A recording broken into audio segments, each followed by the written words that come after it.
They laughed when he went silent, mocked him when he disappeared. They thought he was finished, broken, humiliated, but he wasn't vanishing. He was reprogramming. See, silence isn't retreat. Silence is reload. When the world mocks your stillness, they're revealing their own fear of transformation, because stillness is power under construction. And the loudest one in the room? Almost never the most dangerous. He heard the noise, but he didn't respond. He saw the eyes, but he didn't explain, because he understood one law. Power that is explained loses its mystery. Power that is silent multiplies in the dark. You want to change your life? Then stop broadcasting every move. You want to win this war? Then become invisible to the version of you that keeps losing.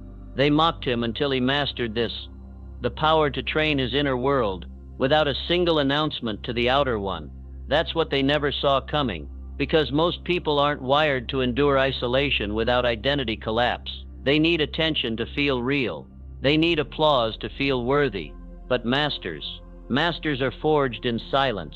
They don't just train in secret, they become in secret. And that's your first war, not against the world, not against haters, but against the version of you that needs external proof before internal change. That part must die, because right now, you're running two operating systems, one built by your fears, and one designed by your future. And you're lagging, because both are trying to run at the same time. This is the war no one trains you for.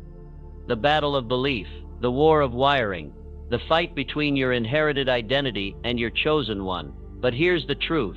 You weren't mocked because you're weak. You were mocked because they sensed you were about to detach. Detach from their rules. Detach from their timeline. Detach from their need for your failure. It's always loud right before the silence becomes sacred. It's always noisy before the identity cracks. And yes, it'll feel like death, because it is. The death of what was. The unraveling of what you thought you had to be. But every master has this moment. The moment they're no longer willing to perform for approval. The moment they walk off the stage of expectation. The moment they reset. You want a new life? You want real power? Then listen closely. The game isn't changed through motivation. It's changed through mutation. You don't need more hype. You need hardware surgery. Because what's been holding you back isn't discipline. It's your default settings. The moment pressure hits, you revert. The moment they doubt you, you shrink. The moment it gets quiet, you panic. That's not who you are. That's just the outdated script running your mind. But if you're ready, if you're done playing small in public just to be safe in silence, then today is not just motivation, it's a funeral for your former self and a birth for something more. Let me tell you what Napoleon Hill knew. He studied the Titans, Edison, Ford, Rockefeller, and not one of them became powerful by seeking permission. They built silently. They walked misunderstood. They executed in isolation. And Hill uncovered the secret that changed everything. Whatever the mind can conceive and believe, it can achieve. But that's not just a quote. That's a spiritual law. And it begins in your inner dialogue. What are you saying when no one's around? Who are you becoming when nobody's watching? That's the real test. Not how loud you can be when you feel strong, but how certain you can remain when no one claps. Because the ones who master silence, master identity. And when your identity becomes bulletproof, mockery can't touch you. So here's the question that will change your future. Whose voice is still living rent-free in your mind? The teacher who said you weren't enough. The parent who only loved the perfect version of you. The friends who laughed when you tried. Erase them, right now. Not out of hate, but out of honor for who you're becoming. Because this new version, this elite identity, it cannot be built on recycled fear. This is the line in the sand. From this moment forward, we do not seek validation. We command alignment. We do not explain our silence. We weaponize it. And every time someone doubts you, you smile. Because now you know, they only mock what they secretly wish they had the courage to become. You are not the noise. You are the code. You are not the reaction. You are the reset. It doesn't matter what they think. It matters what you repeat. And right now it's time to choose. Stay addicted to the applause, or become addicted to the mission, because you cannot serve both. Let the old you panic in silence. You master it. Let the old identity crave attention. You earn respect in private. Let the doubters talk. You walk in power. in discipline, in design. This is not the same path. This is not the same pace. This is not the same person. This is not the same person. This is the reset. I don't explain. I don't seek. I execute in silence, and I become undeniable. They told you to think positive. They told you to believe in yourself, but they never told you the truth. Your subconscious doesn't care what's true. It only listens to what's repeated. This is not about hope. This is about habitual command, because belief is not a gift. It's a system. And if you don't take control of that system, you'll spend your life repeating someone else's limits. Here's what they don't teach in school. Your mind is programmable. Your future is rewirable. And your identity is not fixed. It's installed. But most people, they're running on beliefs they never chose. You were taught doubt before you ever experienced failure. You were trained in fear before you ever faced danger. You inherited realism from people who never built anything real. Napoleon Hill decoded it. He spent 25 years interviewing men who moved empires, and there was one thread that bound them all. They rewired their minds before they built their fortunes. Every single one. Ford didn't ask permission to believe. They told him the 8-cylinder engine was impossible. His own engineers laughed. He said, "Do it anyway." And when they told him again, "It can't be done," he said, "Keep working until it is." That wasn't arrogance. That was subconscious reprogramming. He had already decided it was possible. His words became orders, and his orders rewrote the reality. Edison failed 10,000 times before the light bulb, but failure never made it into his self-talk. He wasn't failing. He was installing a new script, and every time he fell short, he told his subconscious, "I've found one more way that doesn't work. That means I'm closer." That wasn't optimism. That was mental architecture, and the structure was built with repetition. Let me give it to you straight. If your life feels stuck, it's not your effort, it's your loop. You've been repeating an identity script that says, "I'm trying, I'm figuring it out. One day I'll get there." Stop. Those aren't just words. Those are commands. You are instructing your mind to stay uncertain. You are programming your subconscious to stay small. Here's the new law. The mind doesn't respond to dreams. It responds to directions. So speak them, daily, loudly, until your mind bends to the blueprint. Your brain doesn't care if you're lying. It doesn't fact-check your affirmations. It doesn't ask, "Do you really deserve this?" It just installs what you say consistently. So if you say, "I'm powerful, I execute, I'm built for pressure," then your subconscious has no choice but to build a matching identity. That's why auto-suggestion works. Not because it's magic, but because your nervous system obeys signals. It doesn't matter if you believe it yet. Say it enough, and the belief builds itself. That's the formula. Speak it, repeat it, live it, lock it. You don't become great by thinking positively. You become great by installing precision. You install your future like software, not just once. Daily, here's your script. Start your mornings with it. Command your nights with it. Say it even when you don't feel it, especially then, because that's when your mind is most ready to be rewired. Speak this out loud. Every day, I am not average. I am not uncertain. I command my reality with thought, speech, and execution. I install power into my mind. I install precision into my habits. I am built to dominate. I don't try. I train. I don't wait. I walk. I don't seek. I speak. Every time you say that, you're killing the weak identity and feeding the one designed for mastery. But here's what you need to understand. Repetition is not boring. Repetition is sacred. You don't say it once and hope it sticks. You say it until nothing else does. That's the game. Repetition is the language of the subconscious. If you don't speak it intentionally, your fears will speak it for you. You've repeated doubt long enough. You've rehearsed failure long enough. You've memorized insecurity like scripture. Now it's time to memorize power. Let's make this clear. You are not your thoughts, but your thoughts are building your future. You are not your past, but your past is still running scripts, unless you rewrite them. So let's rewrite them now. Every time you say, "I can't," cancel it, replace it, rewire it. Say, "I wasn't trained for this, but I'm training now." That's identity evolution in real time. This is not about fake confidence. This is about neural renovation. You are breaking down weak beliefs and laying down mental concrete. This is how you become unshakable, not because life gets easier, but because your self-talk gets stronger. And remember this, the subconscious doesn't care if you're lying. It only cares if you're loud. So speak boldly, walk with mental conviction, even if you don't feel it yet, especially then, because every identity worth having is forged in disobedience to your doubts. Start today. Repeat the script, not once, not twice, until your old identity begs to come back, and you say, no, we've upgraded.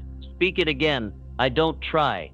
I train. I don't hope. I command. I don't wait. I walk. I repeat power until I become it. Say it out loud, and move like it's done. You cannot serve two identities. One must die. One must be buried with the doubts that built it. The other must rise with the decision that forged it. This is not about trying anymore. This is about choosing. You've lived in limbo long enough.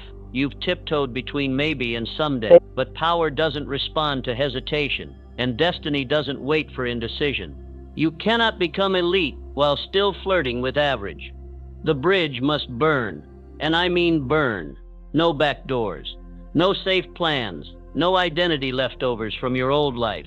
If you leave even one rope tied to your former self, you will use it to pull yourself back the moment pressure rises. Napoleon Hill didn't just write about success.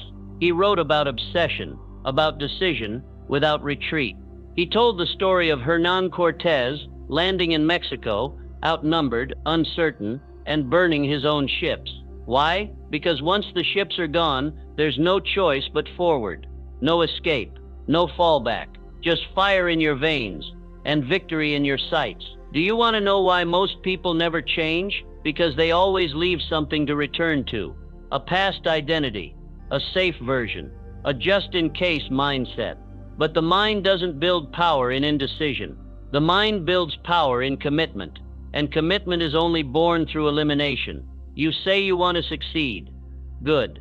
Then remove the option not to. Make your old identity a liability. Make your former habits unlivable. Burn every mental file that starts with "what if I fail?" Failure is not final unless it becomes your home. Let me be clear. You will never receive the full download of your future until you permanently delete your past operating system. That means no more calling doubt logic. No more calling hesitation. No more calling delay strategy. Call it what it is. Fear in disguise. And fear does not belong in your control room. Now listen close. You're not here to improve the old you. You're here to replace them. Improvement is what they sell to the masses. Replacement is what the few commit to. Charles Schwab didn't try harder. He made a final decision to live in excellence, to move like a titan, to think like wealth was already installed in his blood.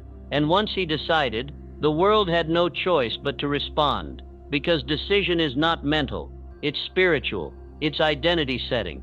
You cannot become the next level you, while still negotiating with the lower version. They are not teammates, they are rivals, and only one gets to breathe. Every day you delay this death. You delay your destiny. Every time you soften your edge, you soften your results. You weren't born to tolerate your potential. You were born to embody it, and that requires war. Internal, relentless, unforgiving war. Say this: I've already decided. Not I'm working on it. Not I'm trying my best. Not I hope it works. Those are statements of spiritual poverty. Your future requires spiritual aggression. Make the decision before the success shows up. Speak it before the applause. Move like it's done before the world agrees. Because this is not about what they see. It's about what you seal. Burn the fallback plan. Burn the average schedule. Burn the language of limitation. Burn the identity that needs proof before movement. You're not here to prove. You're here to become. And when it gets hard, and it will, you don't negotiate. You recommit. When your mind screams for the comfort of the past, you scream back with the sound of your decision. Repeat this until your bones believe it. I don't try. I execute. I don't guess. I decide. I don't hesitate. I burn the bridge. That's the loop now. That's the internal broadcast. That's the mantra of someone who's already left the old world behind. And don't get this twisted. This isn't about being reckless. It's about being relentless. Because indecision has a cost, and it's always paid in years. Years of wondering, years of circling, Years of waiting for a sign, when the sign was already inside you. Here's the truth. No more signs are coming. You are the sign. You are the confirmation. You are the one who decides if this life is remembered for potential or for power. And that moment is now. Speak it, out loud. Right now, I've already decided. The old me has no voice. The fallback plan no longer exists. I don't guess. I command. I don't hope. I move. You don't need another opinion. You don't need another strategy. You need a line in the sand that cannot be crossed again. This is that line. I decide. I destroy all exits. I burn the bridge. And I never look back. You become like the minds you align with. Not sometimes. Not eventually. Every time. That's not inspiration. That's absorption. You do not just hang around energy. You inherit it. And your identity is soaking up everything around you. Right now. So the question isn't whether you're being influenced. The question is by who? Who has access to your subconscious? Who's speaking into your self-image? Who are you letting sit at the table of your future? Because every conversation is a download. Every vibe is a programming code. Every connection is either upgrading your system or corrupting it. Oh, Napoleon Hill called it the mastermind principle, a sacred alliance of minds moving in unified purpose. He studied Carnegie. He studied Ford. He studied Edison. Every one of them had a circle, a force field of aligned minds who didn't just push them. They matched them. They didn't drain them. They amplified them. You can't build a castle with bricks from broken thinking. You need minds that mirror your greatness, not question it. Minds that don't get uncomfortable when you speak vision. Minds that don't flinch when you talk about domination. Because the right circle doesn't tell you to slow down. They remind you who you are when the pressure rises. You want to know why your progress feels delayed? Check your environment. Because you don't just become what you say, you become what you surround. And if you keep your life filled with small talk, low goals, and tired minds, don't be surprised when your future looks the same. Your atmosphere is your activation. It's the silent architect of your next level. You cannot fly in rooms built for crawling. You cannot speak fire where whispers are worshipped. And if your environment doesn't elevate you, you don't argue. You exit. Look at your phone right now. Who's got access? Whose voice can slow your momentum? Who gets to speak into your doubt, your discipline, your direction? If the answer isn't someone building empires, you've got a problem. You are letting low-frequency minds co-sign your stagnation. You are letting weak energy negotiate your destiny. No more. Say it. I do not allow weak energy in my atmosphere. You were not born to be a sponge for smallness. You were built to be a catalyst, a fire starter, a code breaker, a signal for the like-minded to rise. And the only way you do that is to clean your circle ruthlessly. Carnegie was worth over $300 billion by today's standards. And he said the key wasn't intelligence. It wasn't even talent. It was the minds he aligned with. He didn't try to know everything. He surrounded himself with people who knew what he didn't. That's mastery. Not controlling every detail. Curating your ecosystem. You don't need more willpower. You need a stronger atmosphere. Because energy is contagious. And your habits are feeding off the temperature of your environment. Keep the room cold, and your ambition will freeze. But walk into fire, and you'll remember you're forged in it. Look at who claps when you win. Look at who calls when you're focused. Look at who gets nervous when you start rising. That's the data. Some people weren't placed in your life to build with you. They were placed to test if you're willing to build without them. Let this be your filter. If they don't speak life, they don't get access. If they don't mirror your mission, they don't get proximity. If they drain, delay, or distract, they don't get a second chance. The next level is not personal. It's positional. You're not cutting people off. You're cutting the rope that's holding your future hostage. You weren't made for friction. You were made for flow. You weren't made to beg for support. You were made to walk in conviction. And when you build the right circle, you don't have to ask for momentum. It's automatic. So build your mastermind. Not just friends, not just associates. A circle of destiny shapers. People who don't just want better. They demand it. People who don't talk potential. They activate it. People who don't idolize comfort. They worship growth. You need at least 3 kinds of people around you.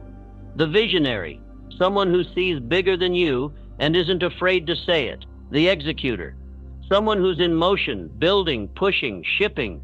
The mirror, someone who reflects your greatness when your memory fails. If your circle doesn't check those boxes, you're not in a circle. You're in a cage. Say it again.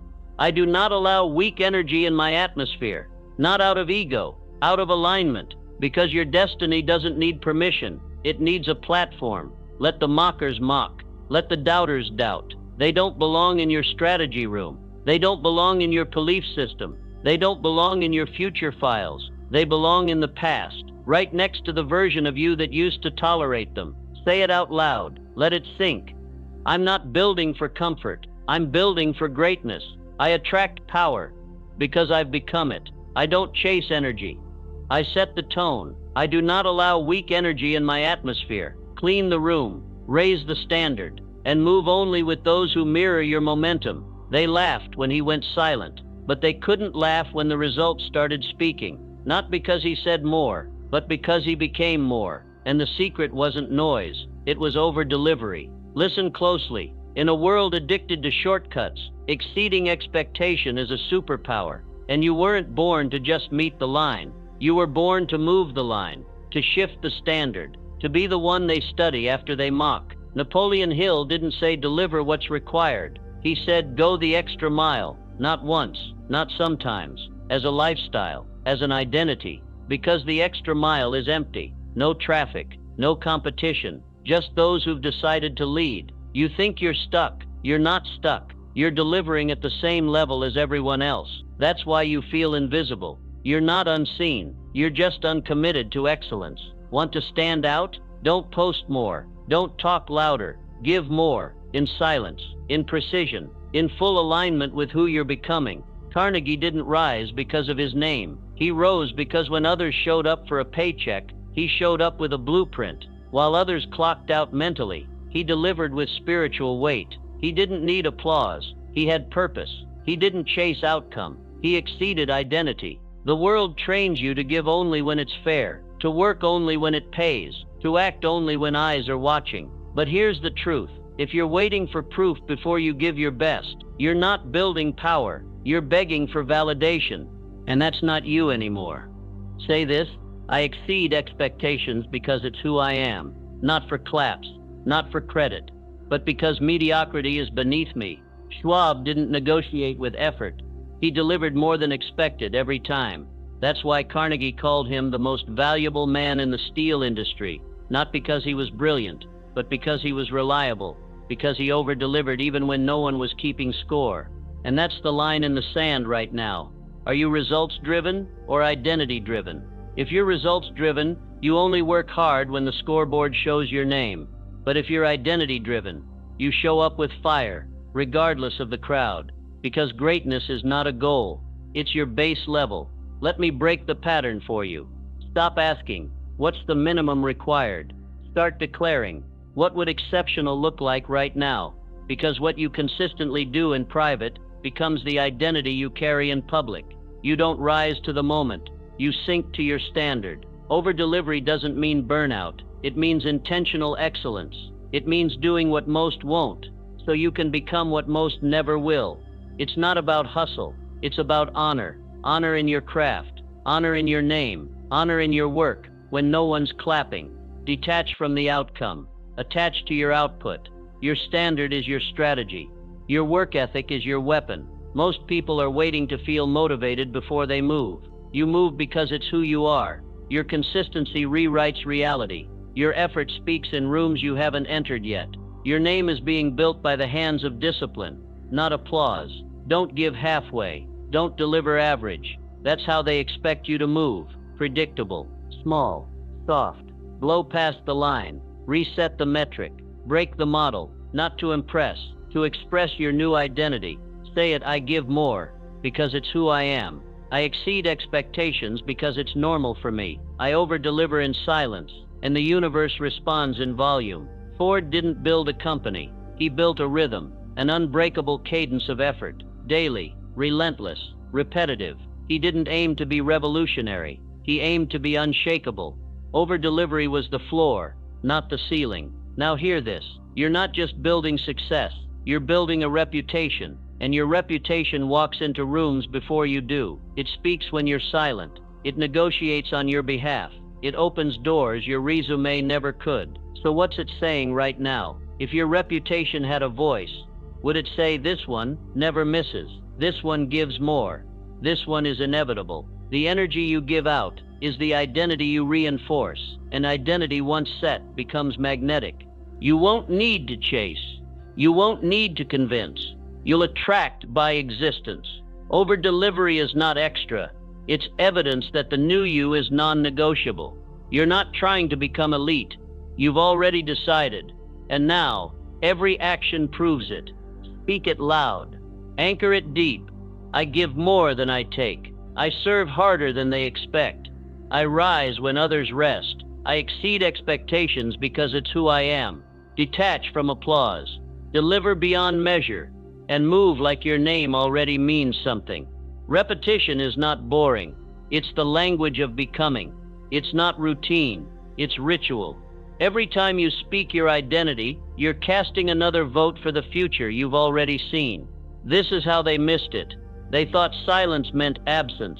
They thought your low season meant lost purpose. But while they were watching for noise, you were building repetition. Daily, deliberate, divine.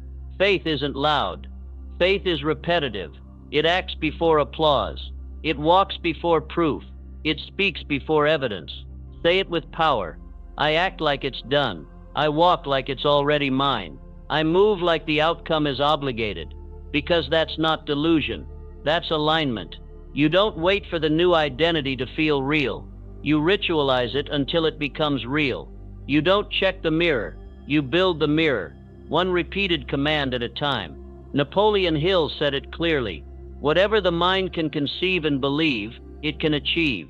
But belief doesn't come by chance. Belief comes by conditioning, and conditioning comes by ritual. So hear me. If you don't repeat it, you won't believe it. If you don't believe it, you won't move like it. And if you don't move like it, you'll never receive it. Repetition isn't weak. It's how warriors are built. The world runs on impulse. You run on installations, not based on how you feel, based on what you've repeated enough to become non-negotiable. You say, I exceed expectations because it's who I am.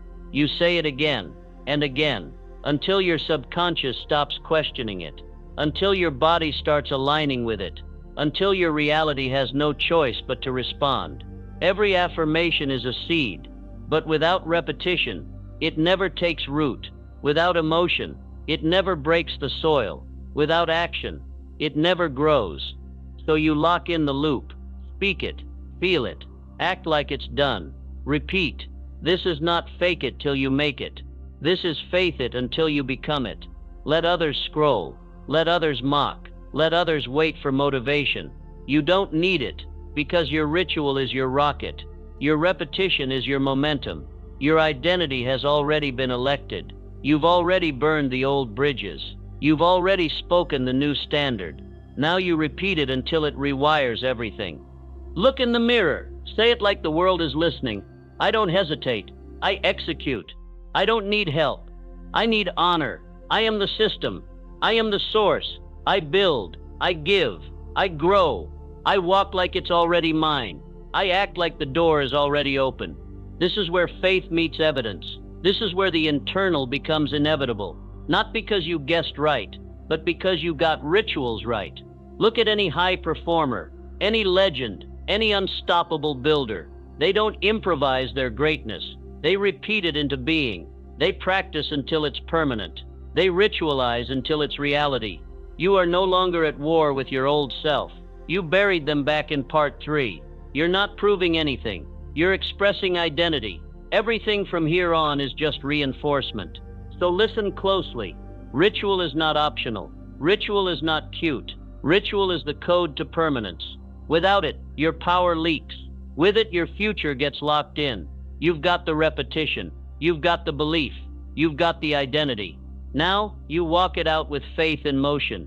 When they ask what changed, don't explain. Don't argue.